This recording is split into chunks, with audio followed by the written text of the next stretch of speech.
Welcome, everybody. This is a webinar with Dr. Gillian Galen. She is presenting this evening for the Sashbear Foundation. We are so pleased to have her here with us. I am Doreen Heineman. I'm the Executive Administrator for Family Connections with the Sashbear Foundation in Canada. And we're just so pleased to have Gillian with us here tonight.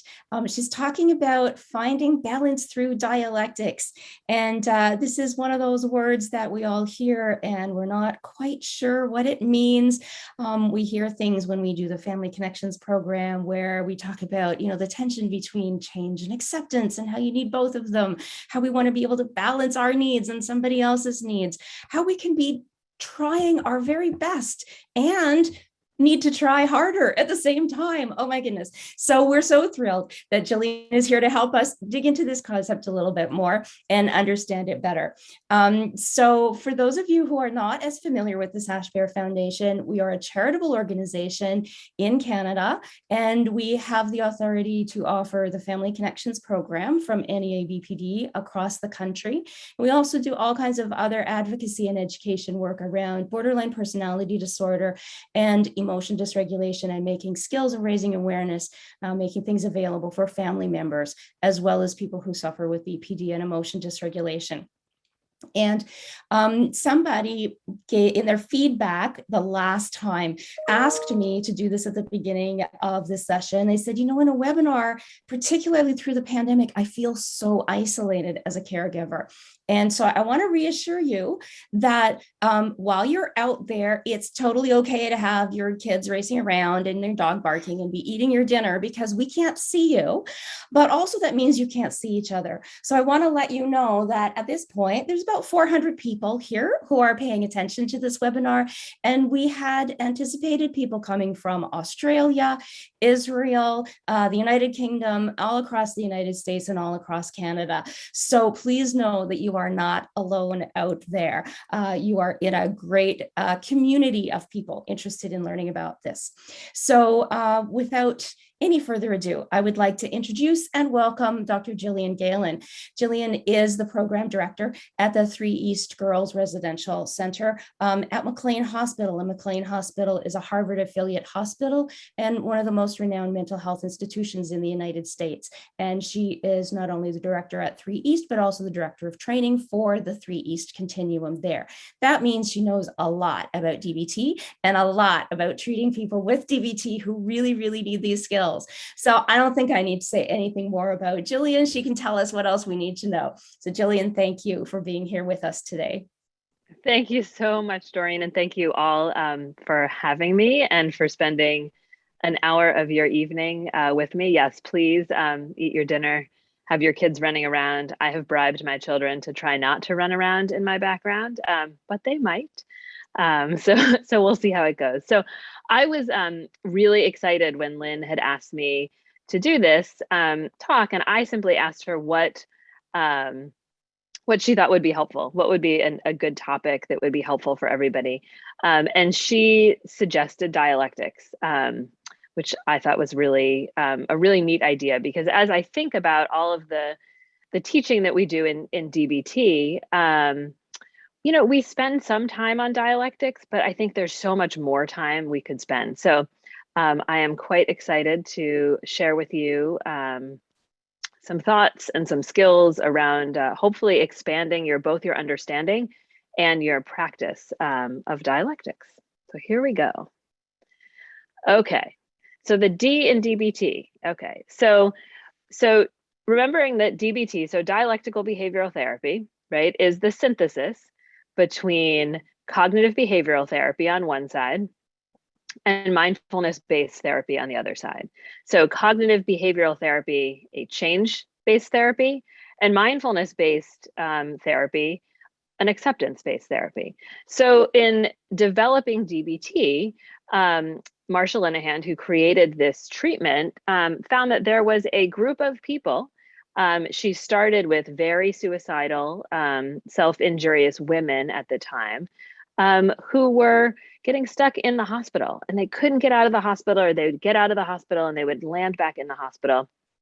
And what she did was really commit herself. And we learned only a few years ago that she also struggled with borderline personality disorder. And she had vowed at what she would have said her bottom to help people find a way out of hell. And so in her quest, she became a psychologist and a behaviorist, but an empiricist. And so she began to study what's going to help this group of people. So she started with cognitive behavioral therapy, which at that time was sort of the up and coming treatment. And she found that people felt invalidated, and they felt like, all you're asking me to do is change. You don't understand what this is like. And people got more suicidal.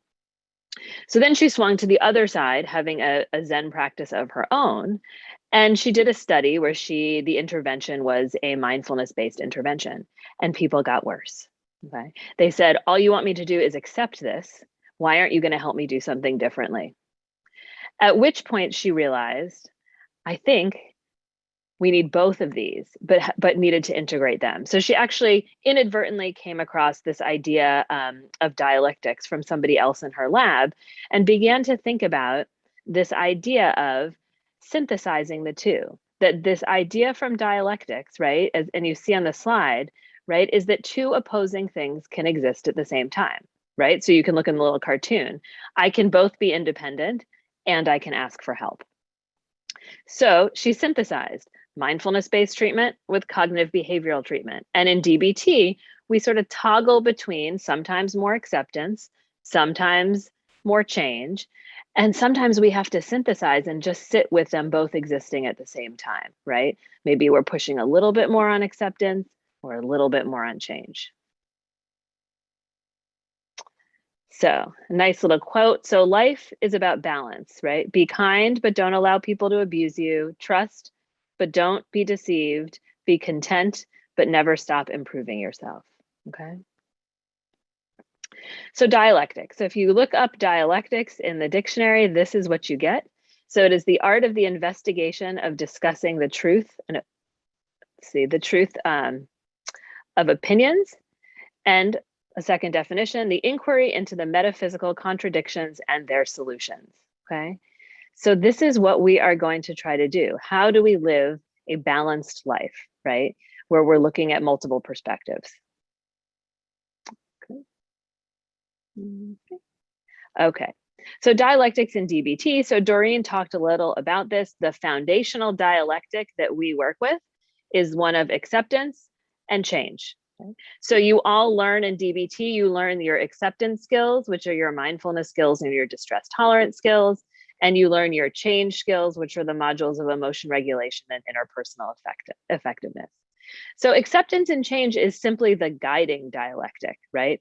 DBT is filled with dialectics, and we're going to talk more about them, right? And again, Doreen talked about one of the most important agreements that we think about, which is we are all at any given moment doing the best that we can, right? Under the conditions of that moment, right? And we need to do better, try harder, and be more motivated for change, okay? We often will validate, right, what parents and patients and families are doing, right, because people are doing the best that we can. But we also believe fundamentally in DBT that everybody, including clinicians, all of us, need to learn to be more skillful and more effective in our relationships and our lives, and that will lead us towards a life that continues to be worth living. And one of the things that probably most of you have heard if you're familiar with dialectics is that in DBT, we remove the but statements and we replace them with things like and or at the same time. So we are trying to consider the and instead of the but. Okay, so this idea that two opposing things can be true at the same time, okay? So in DBT, we think about this, that there is more than one true way to see a situation, and there's more than one true opinion, okay? So you're right, and the other person is right. This is a very, very challenging concept, right? Because as we get more emotion-minded, right, and get caught deeper and deeper in our emotions, and this happens whether we're parenting, right?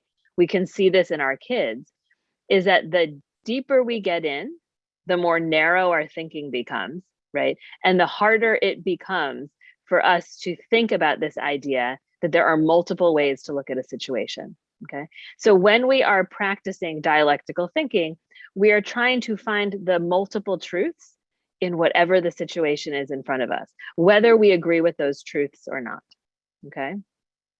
We believe that two things that are seemingly opposite can both be true, right? So if you go and look and remember that cartoon, we can think about you can take care of yourself and you can ask for help, right? You don't have to simply be independent, right? And you don't simply need to be dependent, but that you can be both, right? And when we are all doing our best, we are both, right? We are both able to do things independently as well as ask the people around us for help when we need it, right? We believe that all people have something unique and worthy to teach us. And one of the main tenets around dialectics is this idea that there is no absolute truth, right? There is simply not one way to look at things, think about things. That all points of view have both true and false within them, okay? And that if you look down to the bottom, that our lives have both comfortable and uncomfortable aspects, right? There are opposing positions. We have happiness, we have sadness, we have anger, we have peace, we have hope, we have discouragement, we have fear, we have ease, and the list goes on and on. So we do better when we can hold all of these multiple perspectives, right? Because in fact, they are the reality of what is in front of us. So what does being dialectical mean? So if we are going to live a dialectical life, think and behave dialectically, we're thinking in the both and instead of the either or, right? We're using words like and or at the same time.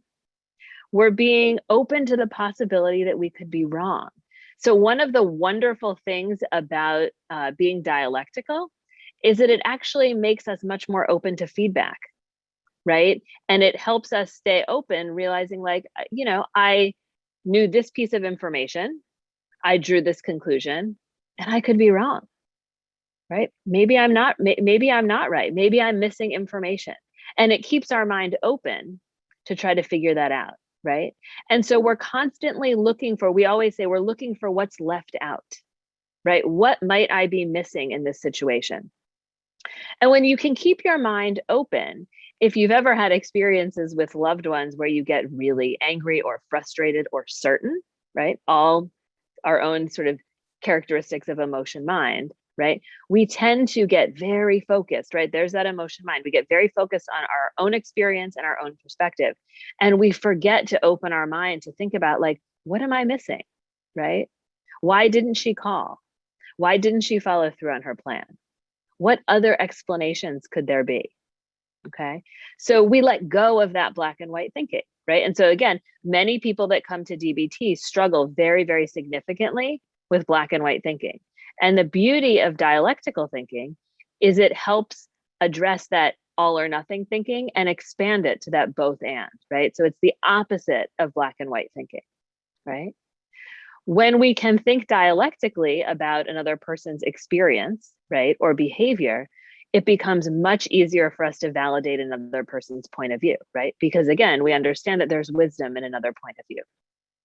It also helps us avoid assumptions and blaming, okay? So when we are dialectical, we try to avoid making those assumptions. And if we do make assumptions, we become aware of the assumptions and are easily corrected if we're wrong. Okay, so I love this. I love this little cartoon, right? Because a 9 and a 6 is perfect, right? So on one side, it looks like a 6. And on the other side, it looks like a 9. Both are absolutely correct. So whenever I tell people when they get caught losing their dialectical thinking, think about what you see. Do you see a 6 or do you see a 9? Okay, so I'm going to expand this because I know this isn't a great copy of it, but there's this wonderful Alec Miller and Jill Raffis when they modified DBT for adults to DBT for adolescents. In their second manual, they created a how-to guide for dialectical thinking. So we're going to spend some time thinking about this. Okay. So how do you actually do this? Okay. And so it's one of the challenges about dialectics is that it's easy to read, but for many, it's kind of hard to wrap our head around. It's really hard to wrap our head around in when we're in an emotion mind. So the key with dialectical thinking, like all of the skills in DBT, we want to use it and practice it when we don't need it, so that when we do need it, when emotions run high, it's there and practiced. Okay. So I'm going to go through a bunch of different ways, and we can think of some examples that I'll carry all the way through to think about how you could become more dialectical in your thinking. Okay. So the first tenet I've talked about, what are the ways that we move to both and thinking, right?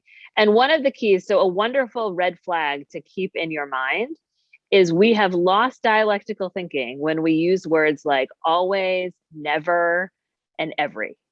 Right? So a big flag should go off that we have lost dialectical thinking. And the reality is, if you think about sort of the times that you've used this, like, she always does this, they never do this. You know, there's always a grain of truth in it, but it's often not the case. It isn't always the time. It may feel like it's all the time. It may be that they behave in this way more times than not, or more times than we would like them to. But that's the kind of thinking that we want to be mindful of, because it shuts us down to new information. So you want to think about, what are your non-dialectical thinking red flags? And for most of us, they're things like always, never, and every. Okay. And we're going to try to shift those to less absolute words. It's a fascinating thing, because this is a little semantic change in some ways that has a really profound emotional impact, right? And when we live in a world of always, never, and every, it's a very interesting way that we end up enhancing kind of our own emotion, whatever that emotion is. If we're angry, if we're guilty, if we're shameful, if we're sad, all we need to do is start thinking in these black and white kind of ways. And you may have seen family members, children that struggle with BPD that get stuck here. It's a wonderful way to inadvertently enhance your misery. Okay. So I really want you guys to start to pay attention to when those show up. Ask yourself, is this effective, or can I think in a more dialectical way? Okay. So there's going to be 3 examples. I'm going to try to carry these all the way through. Okay. So our first example, he always does this to us. I would imagine that, let's see, there's 499 people on the call, and then me, 500. I would imagine that 500 of us have had the experience where, and you could fill in the blank, somebody, and then we say, always does this to us, right? Or always does this. Okay. So how can we get more dialectical with it? Okay. We can zoom out a little bit, right? And we can say, instead of saying he always does this, we might say something like, he often does this to us. More recently, he's been able to be more skillful, right? So I added in another piece at the end, right? It made it even more dialectical, right? That he both has done this in the past, and more recently, he's been more skillful, okay? So what you will notice with dialectical thinking is there's more words. It's sort of like when we move from a judgment, which is a shorthand, to being more behaviorally and mindfully specific, okay? So it takes a little bit more thinking to think dialectically, which makes sense, right? Because we're opening and expanding the thinking instead of contracting the thinking, okay? So the next one is, she is never going to get a job, okay? I might say, she has struggled to get a job, and while she is working on it, it is moving slower than we would like, okay? So again, expanding, right? And also I'm providing more information, right? So I am always the bad guy, okay? So this could shift to, I do set most of the limits, and I need to ask for help in finding more balance, okay? The last one is I work with a lot of parents. I spend much of my time in my outpatient practice with parents. And there is often a lot of emotional exhaustion that is experienced by one parent who just tends to do maybe more of the limit setting. And I think when we can think more dialectically and share our experience, then that person tends to get more validation and more support. All right.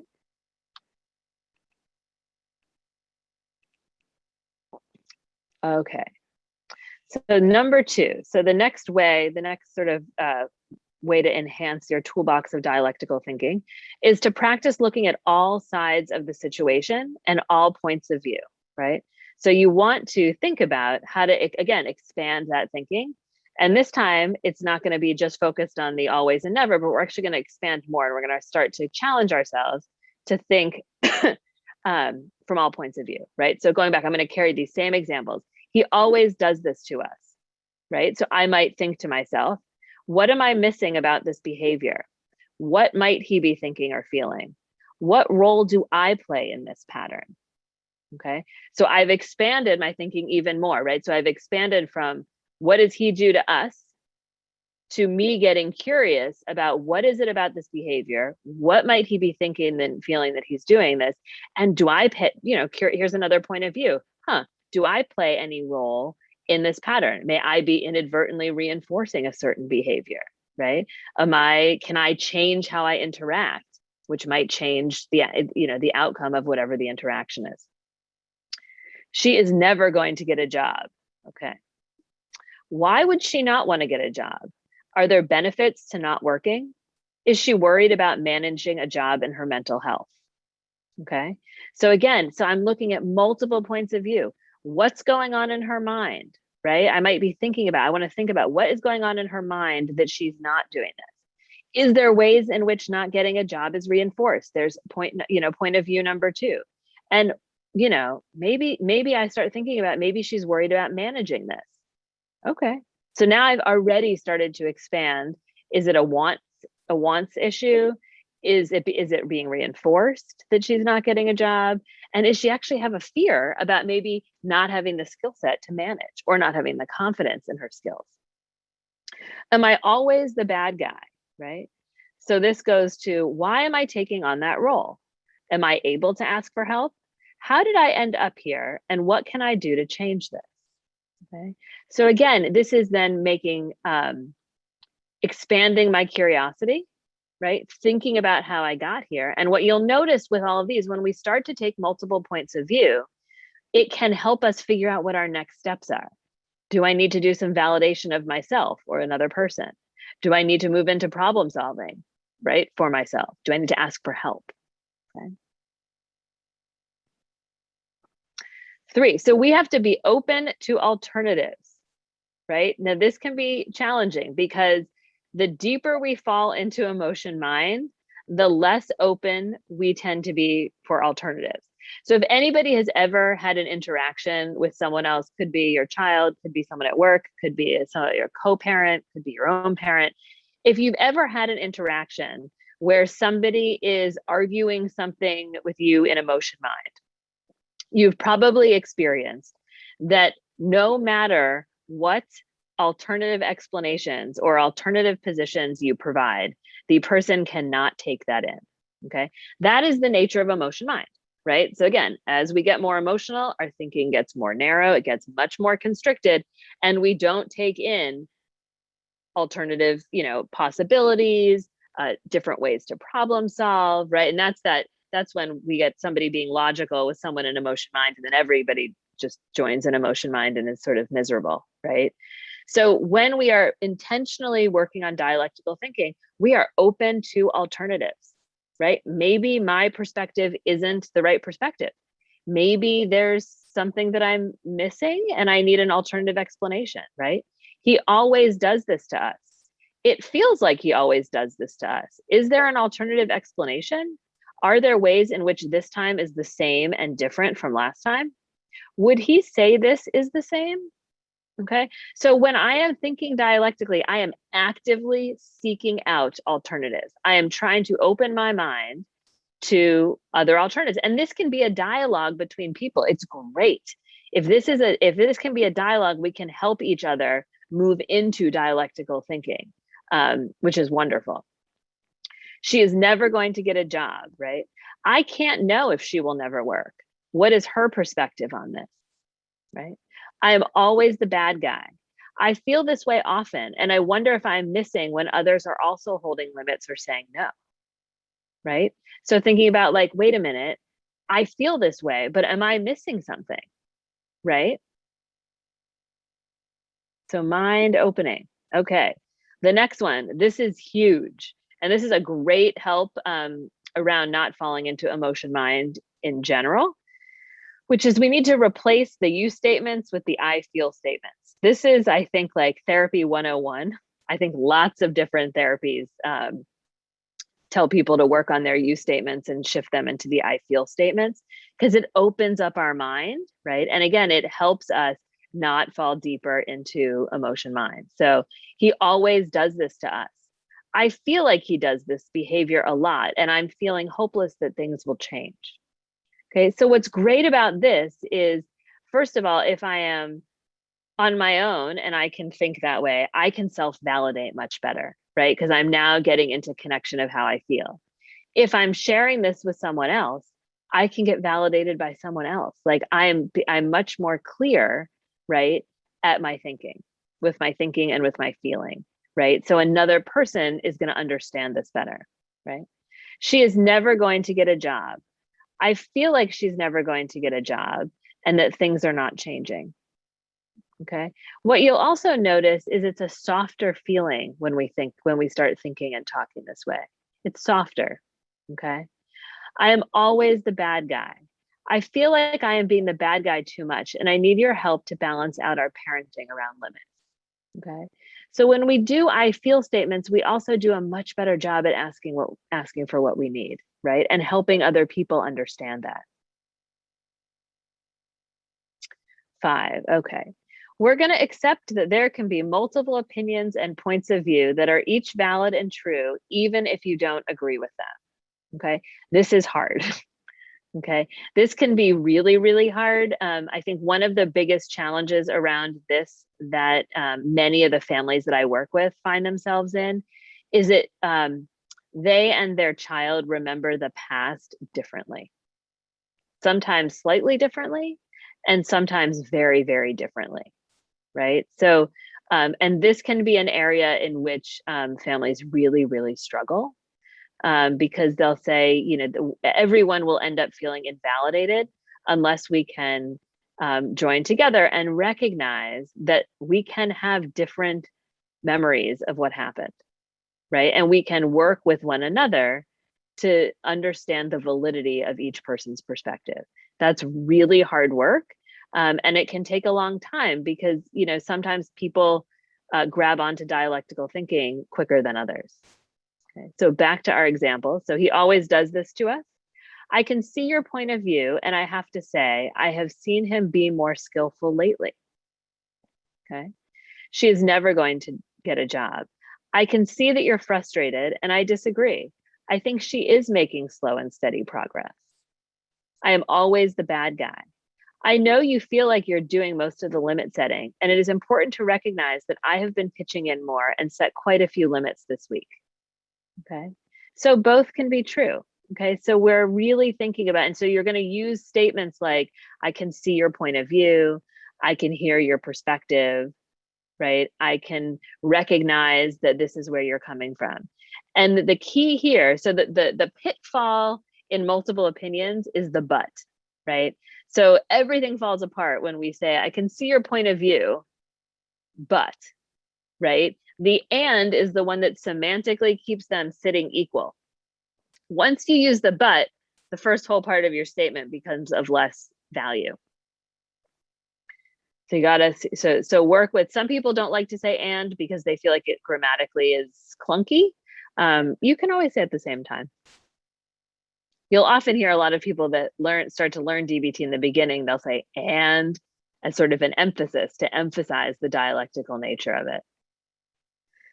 6, so you got to be mindful of your assumptions, okay? And we need to not assume that others know what we're thinking and feeling, okay?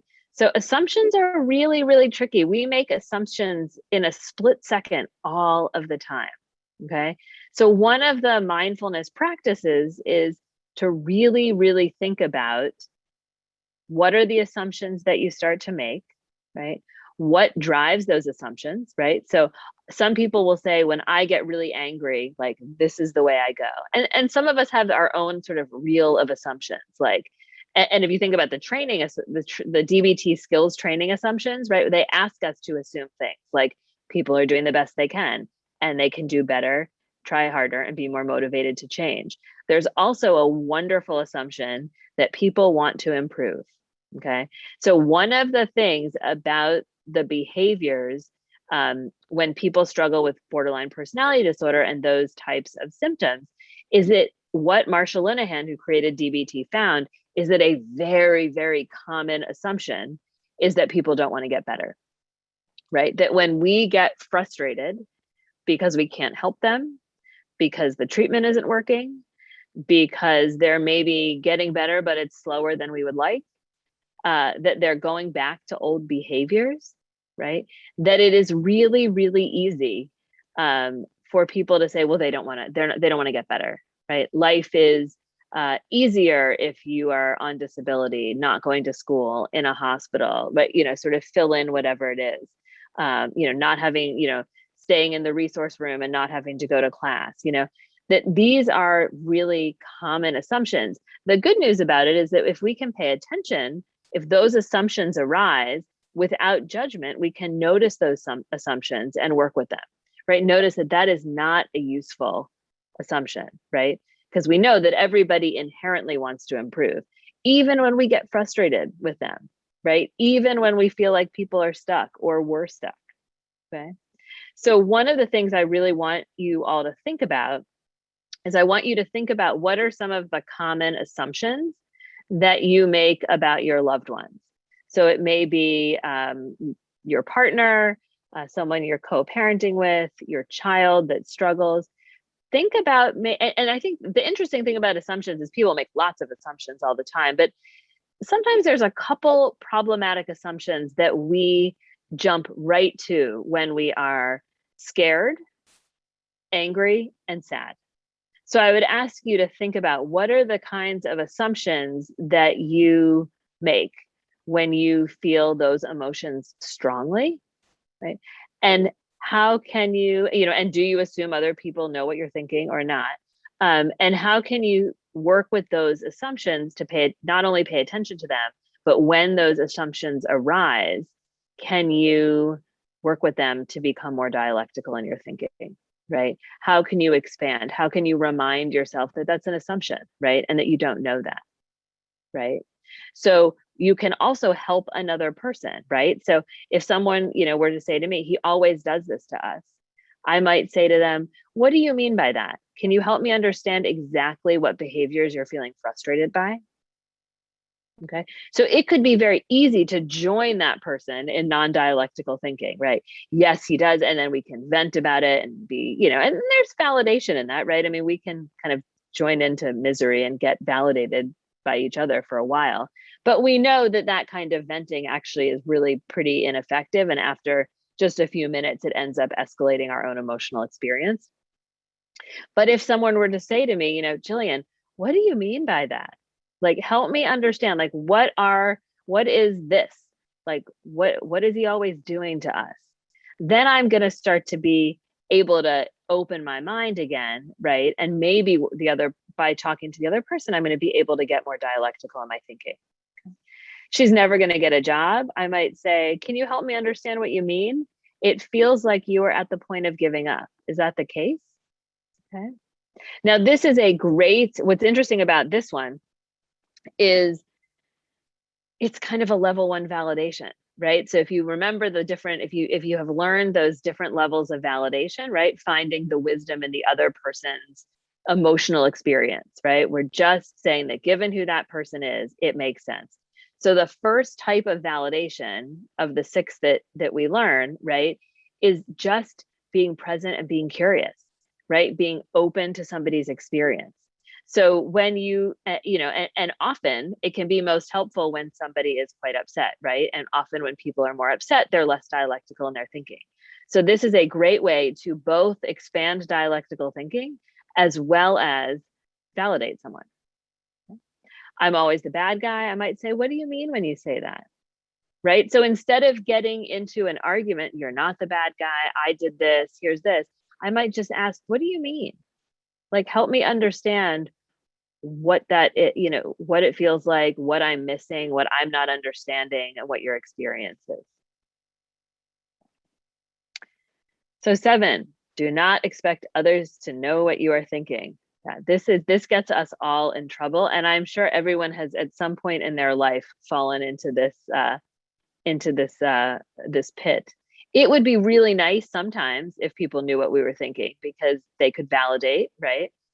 And sometimes it's really good that people don't know what we're thinking, right? I always sort of laugh a little, cringe a little when we do these icebreakers with the kids when they come and they get to ask an icebreaker question. And every once in a while somebody says, you know, if you could have a superpower, what would it be? And there's always a couple kids that say, I wish I could read minds. We always think, I'm not sure that is the best idea, right? You know, there is a type of validation where we do something called mind reading, which is simply recognizing how the other person is feeling based on their body language and their tone and their facial expressions without them having to say anything to us, which actually feels wonderful, right? You know, and these are the kinds of things where you come in the door and you just look at somebody and you might say like, do you have a tough day? You know, and that feels great. But beyond that, it's generally dangerous to expect people to know what you're thinking, right? He always does this to us. Then I might say, what I'm trying to say is I'm feeling frustrated that we're back in this situation, right? So I'm not expecting you to understand all of the things that I mean when I say he always does this, right? I need to expand that out. This is actually what I'm saying. This is how I'm feeling, and this is why I'm frustrated, okay? She's never going to get a job. What I mean is, and because often these are the things that happen, like I'm very frustrated, she's still not working, and I say she's never going to get a job. But what I really mean is I'm really worried that she's not making progress and is going to end up living with us and possibly feeling stuck and unhappy. Get a lot more information when I'm dialectical, right? I'm always the bad guy. What I'm saying is that I feel like I'm not getting your support and having to set all the limits and get yelled at and blamed for many things that we both agree about. All right, so I think these probably should look somewhat familiar. These are what we call the secondary targets in DBT for adolescents. So it's more of the family focused. And these are the 3 most common, what we call dialectical dilemmas that we use in DBT with families and children. And it can be adult children and they can be adolescents. They were designed for adolescents as these common areas of what we would call polarities. So these are the dialectics. So we have making light of problem behaviors and making too much of typical adolescent behavior, forcing independence, and on the other side, fostering dependence, forcing independence and fostering dependence. And then we have too loose and too strict, okay?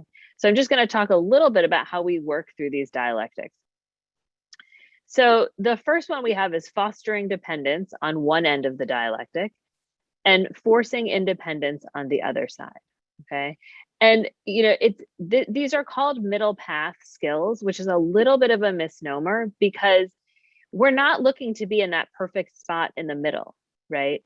This is a tool for parents to be able to recognize multiple perspectives that they may have, right? Honor that because we are who we are, it would make sense that we would feel a certain way.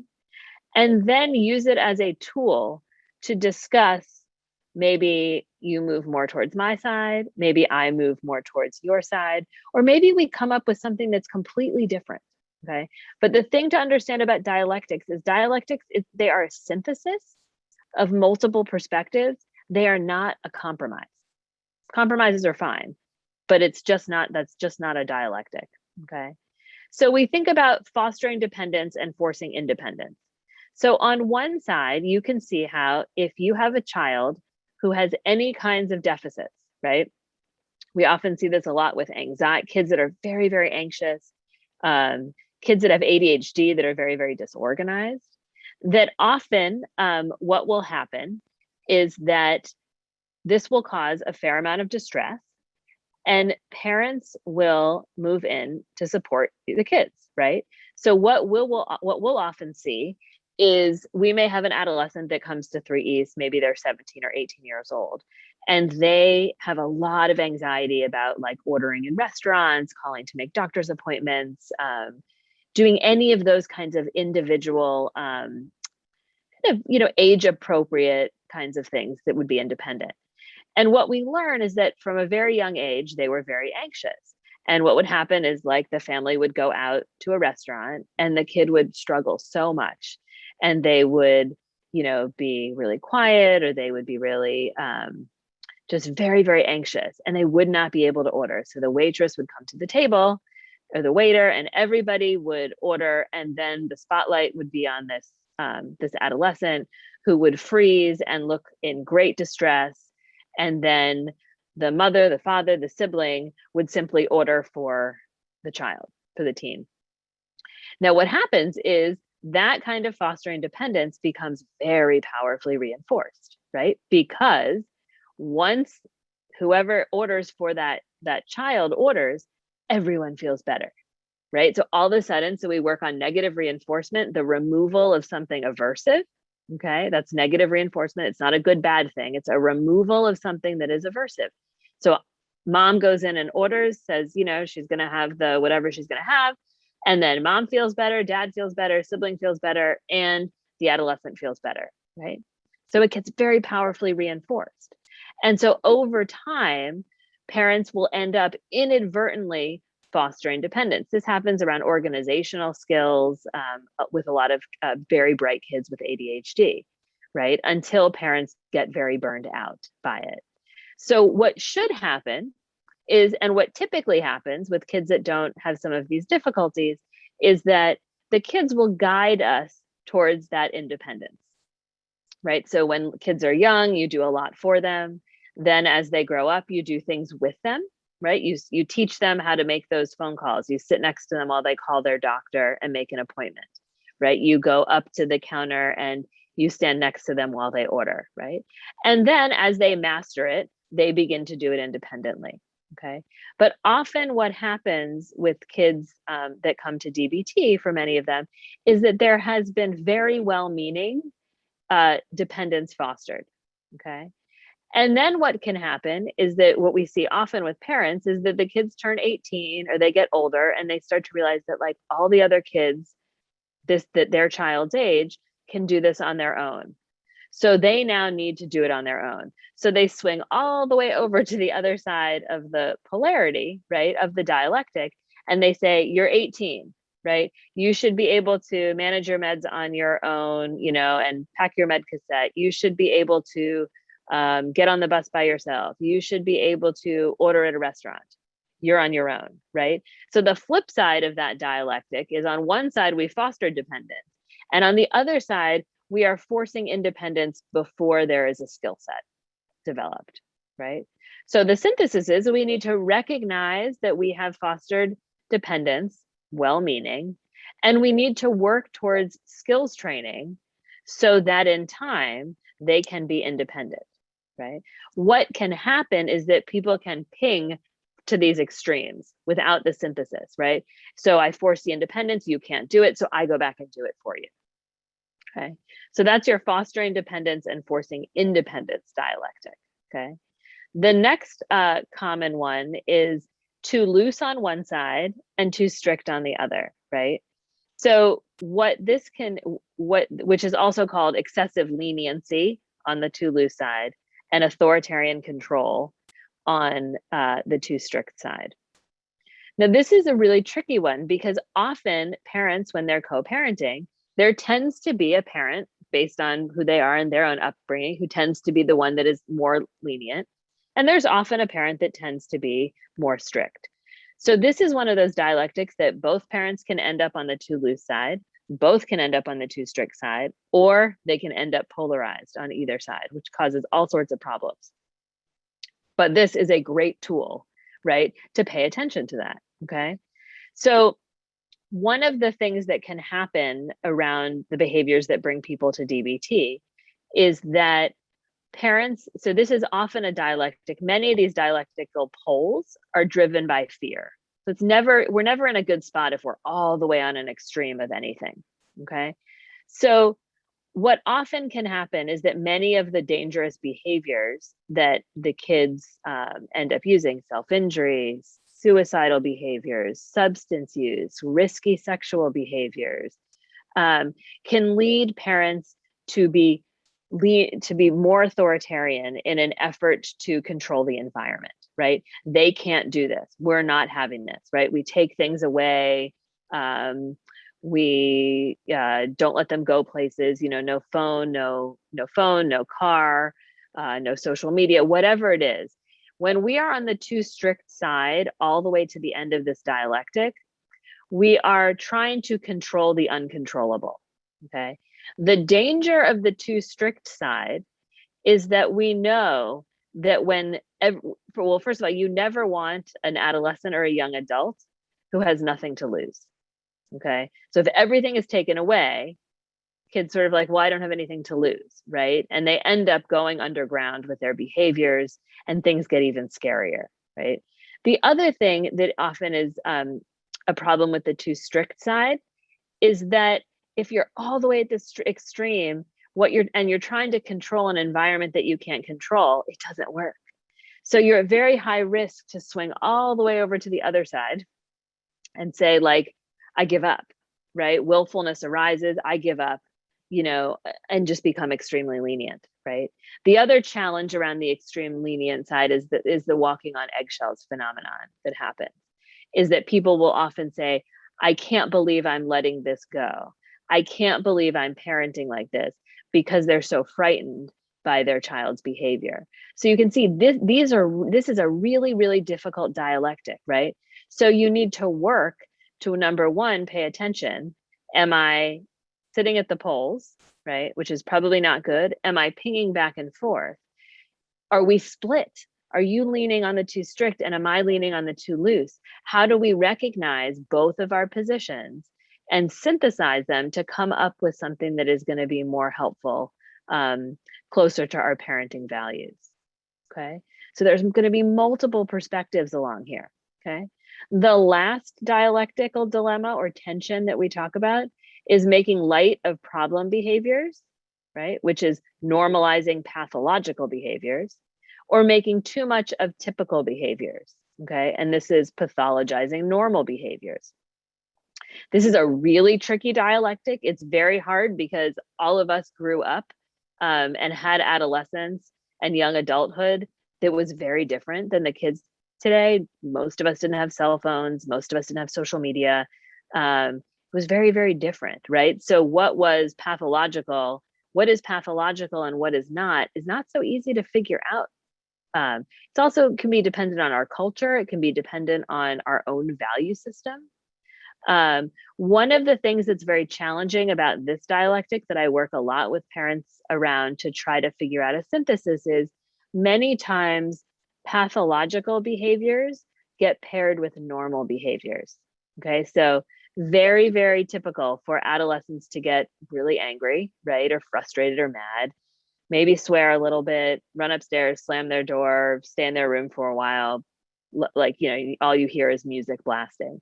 Very unpleasant, but it's not pathological behavior until it gets paired with, when they're up in their room, some sort of dangerous behavior, right? Self-injury, substance use, suicidal behavior. This dialectic is one that parents have to really work on when kids are getting more skillful. And as they start to unpair those behaviors, right? That we have to let those typical adolescent behaviors happen. They need to be able to go upstairs and be in their room for, a couple hours of time to cool down, listen to their music, or do what their skills. And then parents are going to start to feel all sorts of fear, right? So anywhere from fear to any of the post-traumatic stress symptoms around being able to build that trust up again, right? So that they can trust that the kids are in their room using skills and not using self-destructive behaviors. Okay, so lots of talking around trying to manage these kinds of dialectical tensions. Okay, so here are other tensions that I think everybody is probably working on: autonomy versus connection, right? Independence versus dependence, right? Openness versus closeness. How do I balance? Who do I share what with, maybe, right? And certainly all of us are always balancing that. Who do you share things with? Who are you more open with and who are you more closed with? Nurturance versus setting limits, right? Some of the kindest things we can do. We talk about contingencies build capabilities. It's really hard to do. Self-enhancement versus self-acceptance, transparency versus privacy, controlling and changing versus observing. So these are the dialectical tensions that live in our life all the time. All right. So just some sort of final thoughts, so we have some time. So we now know non-dialectical thinking is very black and white. It's very all or nothing, right? That things in our lives we need to remember are rarely, for better or for worse, are rarely absolute or in extremes, right? And when we live in a world of absolutes and extremes and black and white living, we are much more easily overwhelmed, we're much more stressed, and we are certainly more emotionally reactive and judgmental. Remember that non-dialectical thinking pulls others to think the same way. So if you are interacting with someone that is in really black and white thinking, remember that you need to be really aware and really steady, or you will very quickly join them in their black and white thinking. And often the way it looks like is you get polarized, right? You need to get out of bed. I'm not getting out of bed. No, you need to get out of bed. You need to go out of bed, because if you don't get out of bed, you're going to be more anxious tomorrow. I'm not getting out of bed, right? So, and just remember that we can find more balance in our lives, and we can be more effective in our relationships when we keep an open mind to multiple perspectives, right? We always have to look for what we're missing, be open to the fact that we are likely missing something at all times, right? And really look for those perspectives. So we'll end with a little quote. So a Viktor Frankl quote: "What a man actually needs is not a tensionless state, but rather the striving and struggling for a worthwhile goal, a freely chosen task." So we all need to stay dialectical, as hard as it is. I think I left 7 minutes for questions.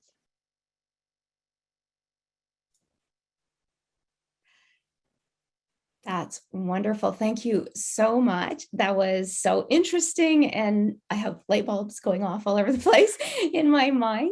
I want to say a couple things first. I forgot at the very beginning to introduce Kathleen, who's with me here today to help moderate the questions, and Joanne, another Sashbear volunteer who is also helping out. I also want to mention that Gillian is the author of this book, which is probably mirror image right now as I'm holding it up, but it's called DBT for Dummies, and she's the co-author of this book, which is an overview of all of these basic concepts and some of the things that we were getting a couple of, sort of clarifying questions about, the idea of what are the levels of validation, or what exactly is emotion mind. The answers are in this book.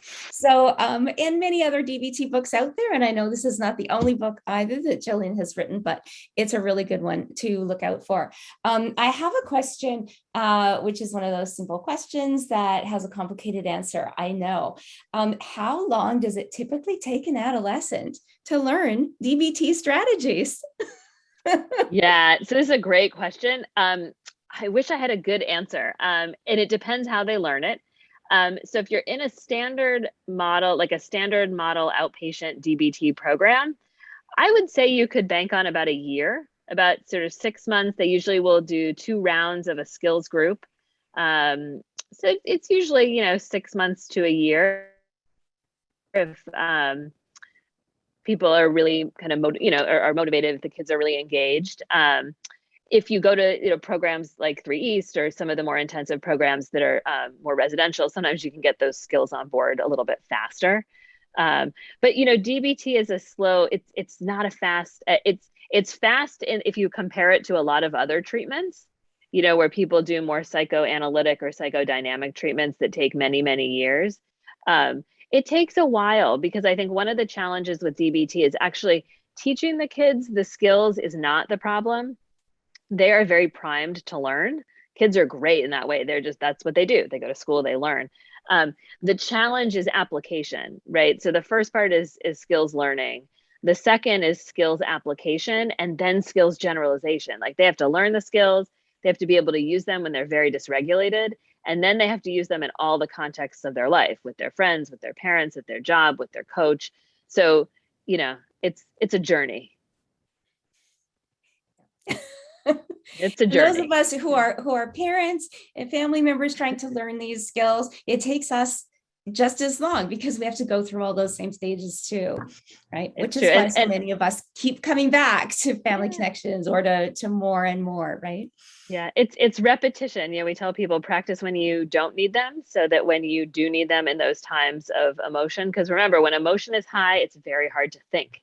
That's the challenge with DBT skills. You need to be able to use them when you're very dysregulated, but that's not the time that we're pulling all of our knowledge. You know, all of our blood flow is headed, you know, back to our limbic system and to our emotion center. It's not, we're not as connected. That's why we do things and say things when we are very upset that we don't often mean. We're asking people to then recall skills in those moments. You know, so it's challenging. And as a corollary to that original question, what do you say to families who are trying to convince their loved one that they should be in treatment, that this would be a good thing to do? I know for my child, they were so dysregulated that being in a DBT group was extremely difficult. And, you know, they didn't continue with it. Yeah. So, so we can't make anyone do anything, which is often, I mean, when they're little, we can pick them up and like, I can actually like make one of my children move somewhere because I can pick him up and move, but doesn't mean he's going to stay there. We really, without it, you can't make anyone do things. So I will often tell parents, get into a DBT skills group yourself, get into family connections, find a parent, you know, DBT parent skills and support group, and start learning some of those skills on your own. And sometimes when you change your behavior, the kids will follow behind. But it's really painful. It can be very, very painful when you can see that your child needs some help and you think you know the right help that they need and you can't get them there. And the challenge with DBT is that it's a very voluntary treatment. If you don't want to be there, you don't have to be. I always tell people, you don't have to, it's not rainbows and butterflies. Like, I don't need you to come being really happy to be here. I understand there's about 16,000 things you would rather do than come meet with me. I get it. And I don't take it personally. But if they can't find the wisdom in doing the skills group and doing the DBT therapy, it's not the right time because it just won't work. And then everyone will get frustrated. And then their association with DBT becomes a negative one. Thank you. Kathleen, do you have any questions there that you would like to I have a follow-up to what was just being discussed. You kind of glazed over it, but you didn't really actually answer this part of it. Does DBT, those skills, work for intellectually delayed youth?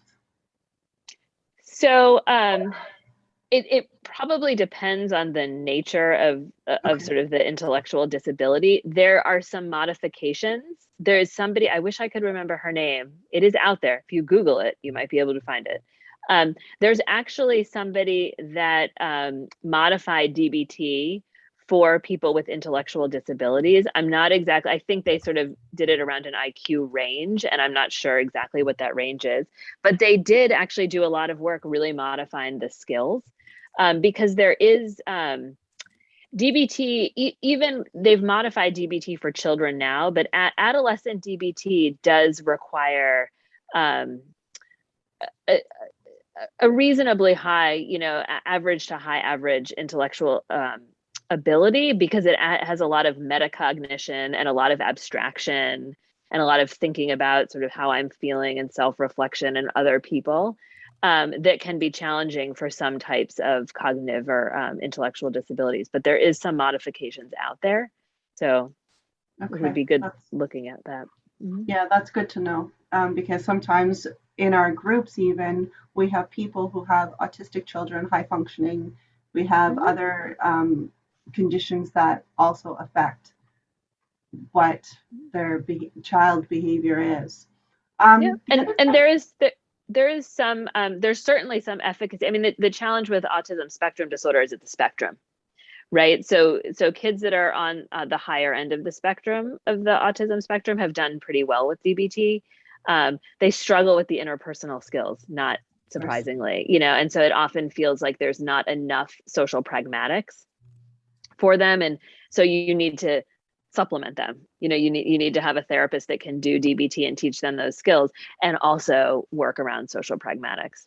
Okay, great, thanks.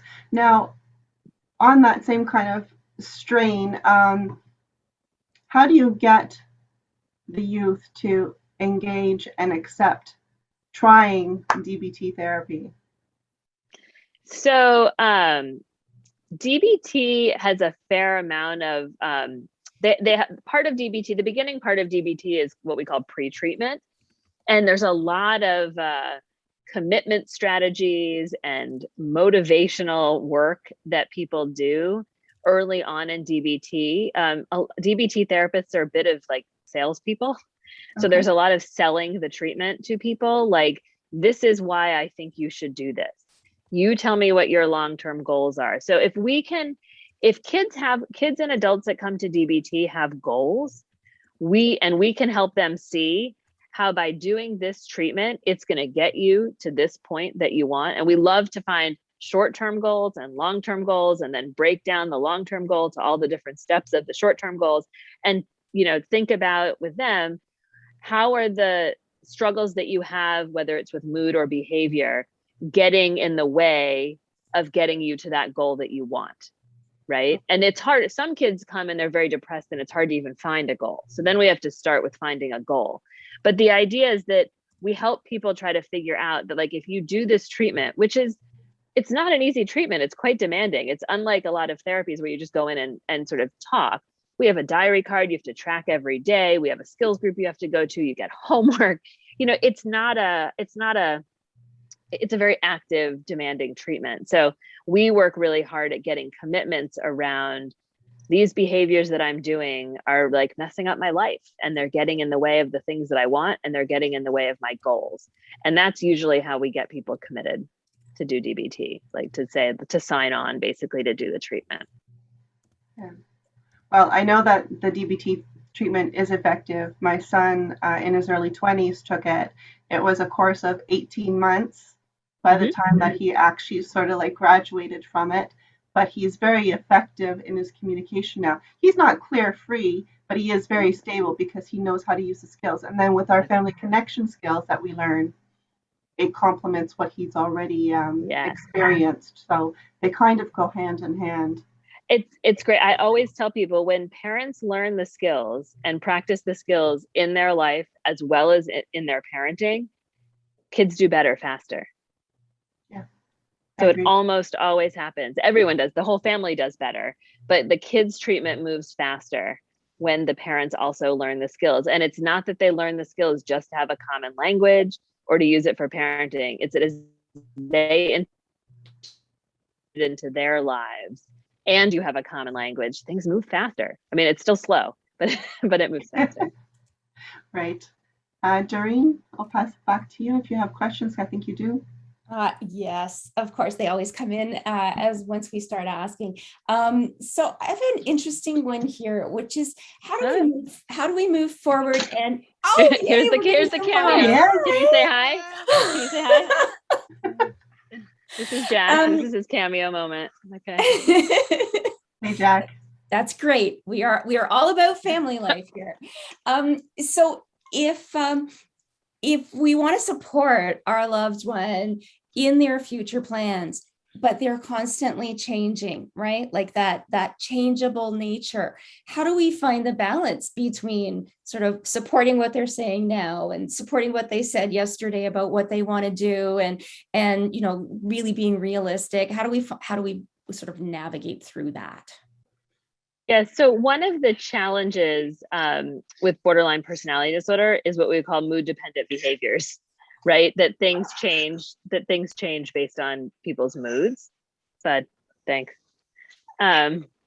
So I do think, what I would probably say is the most effective thing to do, getting tickled now. The most effective thing to do is to be curious. I think the pitfall in that is to start to convince or question, or in such a way that no, yesterday you said this and today you said this. What I always recommend is just be curious. Think about I'm really genuinely curious. You've been on this track to say that you wanted to go to college, and now you're feeling like, college is out and you just want to work. Can you help me understand, like, how are you thinking about it? How are you thinking about it today? Maybe like, and what changed? Because I think, often it has to do with mood, it has to do with anxiety, it has to do with fear, it has to do with, feeling like getting some piece of feedback somewhere that all of a sudden engendered a lot of self-doubt. So I think if you can get curious, and this is all validation, right? If you can just get curious and not jump on okay, we're doing this now, we're doing this, it's slow everything down, and just get really, really curious. Great, thank you. I have a lot of questions here that are about what's the most effective way of doing DBT in terms of like family therapy or youth together with parents, or is there something very general you can say about that? Because I know, especially in Canada, what we have available here is very different from what's available where you are. Yeah, and you have to work with the resources that you have. So the standard model of adolescent DBT is that the child does usually like once a week, sometimes twice a week, individual therapy. And then they do a multi-family skills group where the parents and the kids all do the group together. Now, those aren't offered everywhere. Those multi-family groups are really not offered everywhere. So, sometimes what it looks like is individual therapy once or twice a week and a simple skills group just for the child, right? And that's all that's offered. And then I usually tell people, get into family connections, or see if in your area there's a parent skills group. Like I have a parent skills group that's just for parents. So I think, it's going to look different. The studied model is adolescent in a therapy, once a week in individual therapy and a multi-skills group. Some people do family therapy as well. It's not necessarily required in DBT, but for some families, it's great. I think if families can do family therapy, that's great. So there's not really, mostly with DBT, you have to work with what you have, because some areas have a lot of DBT resources and some have very little. Some have a lot of parent support and some have none. Thank you. And for those of you out there who are in Canada and looking for resources, Sashbear does maintain a list on our website, and it's in the process of being updated right now. Some of it's a little out of date. You can also send me an email at the Sashbear email address. And if I know of something in your region, I can point you to it. We don't make specific recommendations, but we can let you know if we are aware of DBT credentialed clinicians or services in your area. It's 8:10. So unfortunately, I really think we need to draw this to a close, because Gillian's got these young kids who need to go to bed, and we don't want to impose ourselves upon you too much. So I want to say thank you once again to everybody for joining us. I'm sorry that we don't have more time to get to all of your questions. If you have any other specific things about family connections or resources from Sashbear, please email me at fcprogram@sashbear.org. We welcome donations. As I said, we are a charitable organization, and we welcome donations to help us continue the work that we're doing. Thank you to Joanne and Kathleen for helping me out here tonight. And Gillian, is there any last word that you want to say for our audience out there? No, just thank you. Stay skillful. And I always like to, for parents out there, remember that the trajectory for DBT is longer periods of time between episodes of whatever the problematic behavior is, greater resilience, right? And decreased intensity of the episodes. So we're just just pay attention to time. If there is time between these episodes, you are on the right track, and try to stay dialectical. It's a much easier way to live. Thank you again. Thanks for helping us understand this difficult concept. And we'll post a recording of this on our website in a couple of weeks. Great. So anybody who wants to watch it again. Great. Thank you, and good night, everybody. Thanks.